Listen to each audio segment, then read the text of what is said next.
নমস্কার বন্ধুরা, তোমরা সকলে দেখছো তোমাদের প্রিয় চ্যানেল অল ইন্ডিয়া র্যাঙ্কার্স। আজকে আলোচনা করবো এসএসসি জিডি কনস্টেবলের অত্যন্ত গুরুত্বপূর্ণ একটা টাইপের কোশ্চেন। তোমরা আগের টাইপগুলো যদি না দেখে থাকো অবশ্যই দেখে নেবে সলিউশনটা। আমরা যতটা পারছি সলিউশনগুলো শর্টে চেষ্টা করছি, এর থেকে শর্টে হতে পারে না, ঠিক আছে। একেবারে খুব সুন্দর সলিউশনের সাথে তোমাদের শর্টে প্রোভাইড করে দিচ্ছি এবং টাইমও তোমরা দেখবে খুব জোর হলে 30 সেকেন্ড লাগবে, তার বেশি লাগবেই না কোনো সলিউশন, ঠিক আছে। তো দেখো আমাদের কোশ্চেন, আজকের কোশ্চেনটা কী রয়েছে। একটি পরীক্ষায় মোট পরীক্ষার্থী দিয়েছে কত?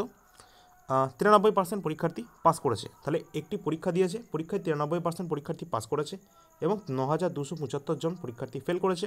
তাহলে আমাদের জিজ্ঞাসা করেছে তাহলে কতজন পরীক্ষার্থী উপস্থিত হয়েছিল, অর্থাৎ কতজন পরীক্ষাটা দিয়েছিল। সলিউশনটা আমরা কীভাবে করব? তোমরা এখানে দেখতে পাচ্ছ যে 93% পরীক্ষার্থী এখানে কী করেছে, না পাস করেছে। তা 93% পরীক্ষার্থী যদি পাস করে, আমরা ধরে নিলাম 100% পরীক্ষার্থী দিয়েছে পরীক্ষা, তাই 93% পরীক্ষার্থী কী করেছে, পাস করেছে। ফেল করেছে কত? 7%।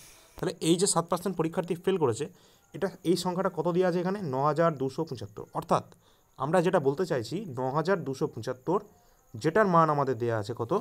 7%-এর সমান। তাহলে আমাদের বার করতে হবে কত? 100%-এর সংখ্যাটা আমাদের বার করতে হবে, যে কতজন পরীক্ষাটা দিয়েছিল, ঠিক আছে। এইটা আমাদের বার করতে হবে। তো আমরা কীভাবে এটা সলিউশনটা করব? 7 দিয়ে প্রথমে এটাকে ভাগ করব। 7 7, 2 3 7 21, 1 17, 7 2 14, 35, 5 7 35। তাহলে 100 দিয়ে যদি এটা গুণ হয়ে যায়, অ্যান্সারটা কত আসবে? 1325, তার জায়গায় 2 শূন্য, অর্থাৎ অপশান নাম্বার ডি আমাদের রাইট অ্যান্সার। 1,32,500 হয়ে যাবে আমাদের রাইট অ্যান্সার। তোমরা দেখবে কত সুন্দর সলিউশনটা, কত শর্টে করা যায়, ঠিক আছে। এর থেকে শর্টে আর কোথাও তোমরা পাবে না, ঠিক আছে। সমস্ত সলিউশন আমরা করে দিচ্ছি। এসএসসি জিডি কনস্টেবল 2024-এর যে কোশ্চেনগুলো হয়েছিল সমস্ত সলিউশন তোমরা পেয়ে যাবে। যত ম্যাথের কোশ্চেন রয়েছে সব সলিউশন পেয়ে যাবে, ঠিক আছে। তো চ্যানেলটি এখনই সাবস্ক্রাইব করে নাও যদি পেতে চাও এই ধরনের সুন্দর সলিউশন বাংলায়, ঠিক আছে। এই প্রথমবার এসএসসি জিডি কনস্টেবলের সম্পূর্ণ সলিউশন। আর তোমরা অবশ্যই লাইক করবে, তো সকলের সাথে শেয়ার করবে। আর যদি ভালো না লাগে ডিসলাইক করতে পারো এবং তোমরা কমেন্টে তোমাদের মতামতটা জানাতে পারো যে আমাদের আরও ইমপ্রুভ করতে হবে কি না, বা কোথায় ইমপ্রুভটা করতে হবে, ঠিক আছে।